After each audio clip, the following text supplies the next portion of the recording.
പിന്നെ എൻ്റെ വീട്ടിൻ്റെ ഫ്രണ്ടിൽ ഇച്ചിരി സ്ഥലമുണ്ട്. അപ്പം അവിടെ വന്ന് ഞാൻ കുറേ ഫ്രൂട്ട്സൊക്കെ നട്ടിട്ടുണ്ട്. അതിൽ മാതളങ്ങ തന്നത്താനെ വളർന്നതാണ് കേട്ടോ. പിന്നെ സീതപ്പഴം, നമ്മളെ മുന്തിരി, മുള്ളുമുന്തിരി, പിന്നെ സ്ട്രോബെറി പേര എല്ലാം ഉണ്ട്. ഇച്ചിരി സ്ഥലമേ ഉള്ളൂ. അതിൽ ഗ്രേപ്സും ഉണ്ട്. പിന്നെ കുറച്ചും ചെടി പൂക്കളും മുല്ലപ്പൂക്കളുള്ള ചെടിയെല്ലാം വെച്ചിട്ടുണ്ട്. അപ്പോൾ ഇത് താനെ വന്നതാണ്. അപ്പോൾ അതിൽ അത്യാവശ്യം കായുണ്ട്. ഇതൊക്കെ വിളഞ്ഞതാണേ.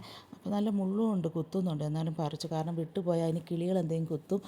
പിന്നെ ഇവിടെ ഫ്രൂട്ട്സൊക്കെ പിള്ളേർക്ക് ഇഷ്ടമാണ്. ഞാൻ പുറത്തു നിന്ന് വാങ്ങിക്കുന്നതാണെങ്കിലും വീട്ടിലുള്ളതാണെങ്കിലും പിള്ളേർക്ക് ഫ്രൂട്ട്സൊക്കെ ഭയങ്കര ഇഷ്ടമാണ്. അപ്പോൾ വെളിയിൽ നിൽക്കുന്നത് മിന്നു എനിക്ക് പറിച്ചു തന്നു. താന്ന് നിൽക്കുന്ന അവൾ പറിച്ചു തന്നായിരുന്നു. പിന്നെ അലോവേരയുടെ പൂവും ഉണ്ടായി. അപ്പോൾ കാണാത്തവർക്ക് ഞാൻ അതിൻ്റെ പൂവും കാണിച്ചു തരാം. പിന്നെ ബാക്കിയുള്ളതിനെ ഞാൻ അടിച്ച് നോക്കിയപ്പോഴത്തേക്ക് അത് കീറിപ്പോയി. അപ്പോൾ മിന്നു പറഞ്ഞു, ഞാൻ എങ്ങനെയും പറിച്ചു തരാമോ, കോമ്പൗണ്ടിൽ കയറി അവളെനിക്ക് പറിച്ചു തന്നായിരുന്നു. അപ്പോൾ ഇച്ചിരി സ്ഥലമേ ഉള്ളൂ. അപ്പോൾ ഞാനെന്ത് പറഞ്ഞു തരുന്നതെന്ന് വെച്ചാൽ, നമ്മുടെ വീട്ടിൽ കുറച്ച് സ്ഥലം ഉണ്ടെങ്കിലും ഒരു ഗ്രോ ബാഗ് ഉണ്ടെങ്കിലും വീട്ടിലേക്ക് ആവശ്യമുള്ള ഫ്രൂട്ട്സ് അല്ലെങ്കിൽ പച്ചക്കറികൾ നട്ട് വളർത്തുക. അതാകുമ്പോൾ നമുക്ക് പിള്ളേർക്കും കൊടുക്കാമല്ലോ, ധൈര്യമായിട്ട് കൊടുക്കാം. അപ്പോൾ കിട്ടുന്ന കുഞ്ഞു സ്ഥലമാണെങ്കിൽ അതൊന്നും വേസ്റ്റ് ആക്കാതെ അതിലെന്തെങ്കിലുമൊക്കെ നട്ട് പിടിപ്പിക്കുകയാണെങ്കിൽ, അല്ലെങ്കിൽ ഹെർബൽ ചെടികളാണെങ്കിലും നമുക്ക് പ്രയോജനമായിരിക്കും. അപ്പോൾ ഇതാ ഞാൻ പറിച്ചത് പൊട്ടിപ്പോയതാണ്, കണ്ടോ, അടിച്ചടിച്ച് പൊട്ടിപ്പോയതാണ്. പക്ഷേ നല്ലപോലെ ജ്യൂസ് വരും, നല്ല കളറുമാണ്. പക്ഷേ ഇതിൽ നമ്മൾ എന്താ പറയുക, മരുന്നൊന്നും അടിക്കുന്നില്ല. ഈ ചാണകം പിന്നെ വെള്ളം അത്രയൊക്കെ തന്നെ. അപ്പോൾ അത് പൊട്ടിക്കുമ്പോൾ പിള്ളേരൊന്നും ഇരിക്കണം, ഇവർക്ക് ഭയങ്കര ഇഷ്ടമാണ് കേട്ടോ. പൊട്ടിച്ചു കൊടുത്താൽ അവരിരുന്ന് കഴിച്ചോളും.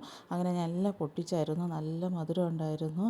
പിന്നെ ഇത് സ്കൂളിൽ ഞാൻ കൊടുത്തു വിടാറുണ്ട്, അവർക്ക് സ്നാക്സിന് ആ ടൈമിൽ കഴിക്കാമല്ലോ അങ്ങനെ.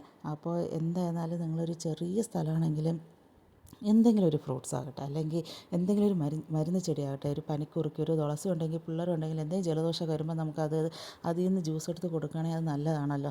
അപ്പോൾ എല്ലാവരും ഇതേപോലെ ചെടികൾ നടുക. ഫ്രൂട്ട്സ് ചെടികൾ ഏതെങ്കിലും ഒന്നായിരുന്നാലും മതി, നമ്മളെക്കൊണ്ട് കഴിയുന്ന പോലെ. ഇത് താനെ വളർന്നതാണ് കേട്ടോ.